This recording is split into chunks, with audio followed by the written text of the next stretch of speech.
Donc on attend Emmanuel Macron qui, par ailleurs, a écrit une lettre aux Français.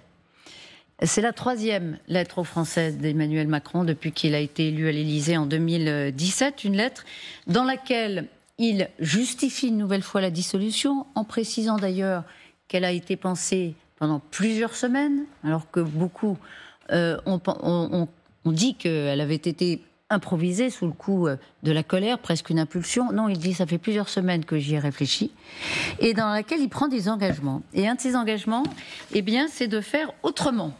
Regardez, la manière de gouverner doit changer profondément, écrit-il dans cette lettre. La manière de gouverner doit changer profondément. François-Xavier Bourmeau, vous suivez l'Élysée, c'est pas la première fois qu'il fait ce type de promesses aux Français, non ? Non, c'est pas la première fois qu'Emmanuel Macron l'a fait. C'est pas la première fois non plus que ça jaillit dans le débat politique. Je crois que c'est Nicolas Sarkozy qui, en 2007, lui aussi dit j'ai changé, pour rassurer les électeurs qui s'inquiétaient de sa personnalité. J'ai changé, c'est un grand classique en politique. En général, on change finalement pas beaucoup, surtout pas dans la manière de gouverner. Ce qui est intéressant dans cette séquence d'Emmanuel Macron, c'est de voir qu'il mène campagne, une espèce de campagne parallèle. Tout son camp lui a intimé l'ordre de se cacher parce qu'il a un effet répulsif sur les électeurs, et donc il mène sa campagne à côté. Il n'est pas au cœur de la campagne, mais pour la fête de la musique, il était sur la scène de l'Élysée, il a fait un petit discours avant le concert. Là, il écrit maintenant, et il cherche d'autres moyens de s'adresser aux Français, parce que son enjeu, comme celui de la majorité d'ailleurs, c'est de réveiller la majorité silencieuse. C'est ce qu'on dit autour d'Emmanuel Macron.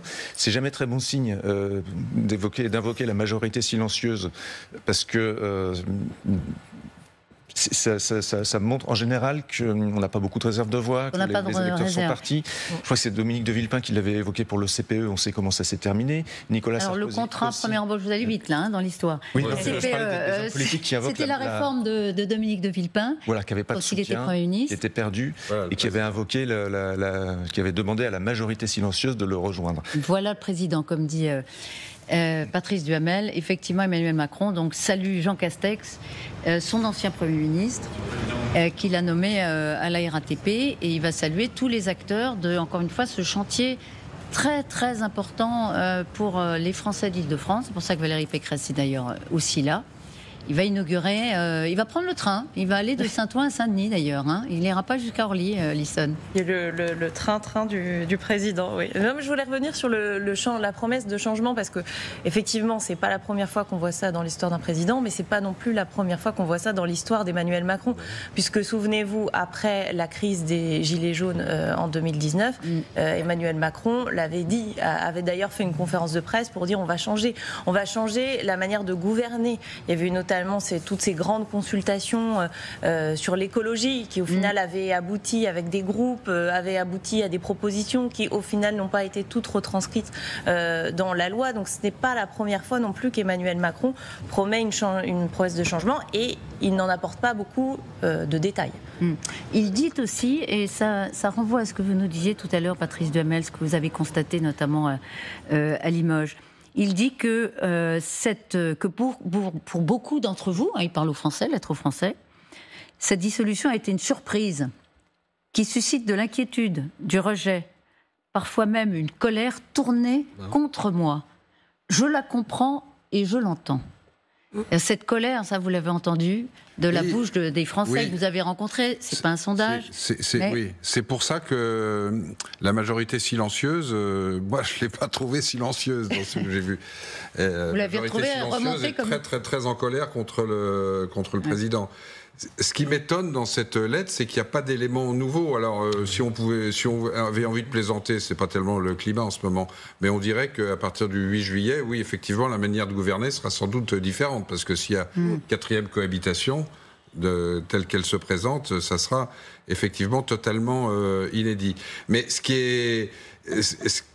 est dommage et ce qui ne donne pas crédit à ce qu'il écrit, c'est qu'il aurait fallu, il faudrait qu'il donne une ou deux indications de comment il gouvernerait lui autrement.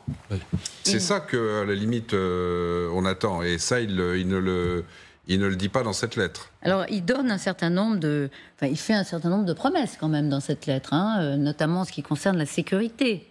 Des thèmes évidemment qui sont au cœur qui explique en grande partie le vote Rassemblement national. Oui, même si on a du mal à voir exactement comment il mettra en œuvre ces promesses-là. Donc c'est plutôt... Moi, je comprends cette lettre plutôt comme... parce qu'on sait que dans son camp, tout le monde a conscience que c'est plutôt un repoussoir. Et donc que lui-même, pas mal de gens disent qu'il vaudrait mieux qu'il se planque. Mais ayant pris une décision aussi grave, imaginez qu'il se planque justement et qu'il envoie toutes ses troupes à l'abattoir.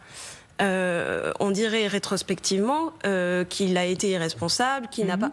Donc il y a quand même une dimension chez Emmanuel Macron il prend ses responsabilités, il l'assume et il va au-devant des Français pour expliquer sa décision. Je ne vois pas comment il pourrait faire différemment. Autrement, c'est intéressant parce qu'on se dit, mais pourquoi, compte tenu du rejet qu'il incarne, il va au-devant comme pour attiser la colère. Et vous dites, mais... ce serait pire de ne pas le faire. D'une certaine façon, sinon, il apparaîtrait comme n'assumant pas. Imaginez qu'il reste sur son allocution, voilà, il annonce la dissolution et puis qu'il disparaisse. Ses troupes lui en voudraient encore plus. Il y avait un poids moyen peut-être entre les interventions quasiment tous les 2 jours et puis il pouvait faire une intervention quelques jours avant le premier tour. Mais là, on a l'impression qu'il intervient quasiment en permanence. Oui, et en même temps, tout va tellement vite. Il se passe tellement de choses en une seule journée que s'il avait passé 10 jours en se taisant, on aurait trouvé ça... Mais toute la complexité pour Emmanuel Macron, c'est de réussir à faire campagne sans faire campagne. Il doit se planquer tout en faisant passer ses messages.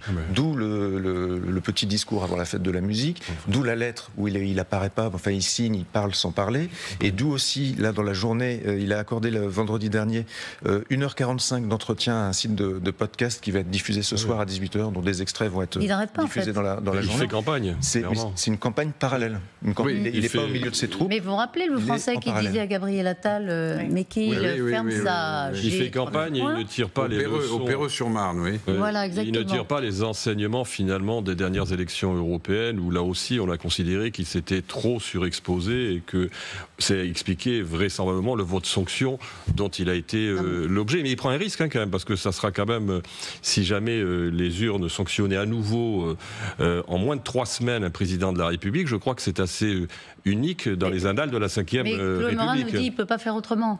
Oui, mais il le fait. Mais je rejoins ce que dit Chloé, c'est qu'en fait il parle finalement à ses soutiens, il parle à son bloc, il parle aussi à ses parlementaires qui sont complètement désappointés et déconcertés qu'on voulait rencontrer vis-à-vis de cette dissolution. Mais moi je trouve que ces variations sur un même thème, après ce que nous dit Emmanuel Macron, c'est « je suis le bloc central, il y a 2 extrêmes aujourd'hui, une extrême à gauche, une extrême à droite, votez pour moi parce que je suis le seul capable finalement de tenir la stabilité du pays et de rassembler. » Mais est-ce que il pose un problème à Attal quand même. Dans sa lettre, il parle des propositions. Il dit il y a 3 propositions claires. Il y a la mienne, où il la développe. Il y en a une à l'extrême droite, autour du Rassemblement national. Elle prétend mieux répondre à la question, d'abord à l'immigration illégale, à l'insécurité, sans rien proposer. Elle divise la nation en opposant ceux qu'elle nomme de vrais Français et des Français de papier. Elle ignore le changement climatique et ses conséquences. Elle prétend vous rendre du pouvoir d'achat, mais en revenant sur les réformes des retraites ou en faisant des promesses sur le prix de l'énergie, elle augmentera vos impôts. Donc il dit cela, ça c'est pour l'extrême droite. Et puis ensuite, il dit la deuxième proposition, c'est la France insoumise, qui refuse la clarté sur la laïcité et l'antisémitisme. Elle est divisée sur la réponse à apporter au changement climatique. Elle prétend répondre aux injustices de notre société par une augmentation massive des impôts et pas seulement pour les plus riches. Est-ce qu'elle les renvoie dos à dos ? Est-ce que le président de la République, renvoie, comme il l'avait déjà fait, les 2 extrêmes ? Est-ce qu'il met le signe égal entre les 2 ? Je pense que c'est ce qu'il essaye de faire ici. On pourrait considérer qu'un extrême est plus dangereux que l'autre.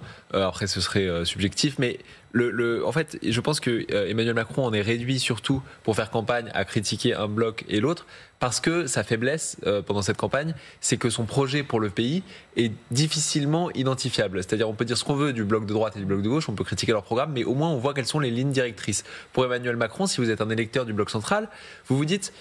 s'il a la majorité absolue, qui va être nommé au ministère de l'Éducation nationale, par exemple? Ça pourrait aussi bien être quelqu'un comme Jean-Michel Blanquer que quelqu'un comme Pape Ndiaye.